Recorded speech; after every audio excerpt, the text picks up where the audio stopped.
Hey everyone, this is Tim from YourSixStudios. Today in this video, I'm going to show you how to fix if your friend code is not working on your Nintendo Switch. So if you're trying to add someone or they're trying to add you, you may want to go ahead and get a new friend code. So go up to your name, select it with A, and scroll on down.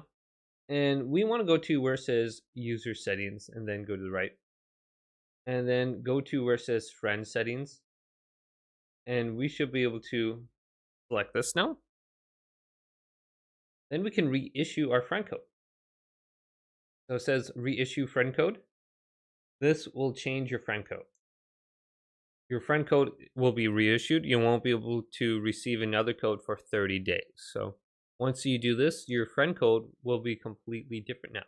So if I scroll back up to my profile, my old code wasn't working. Well, if I get a new one, we can go ahead and try that one now.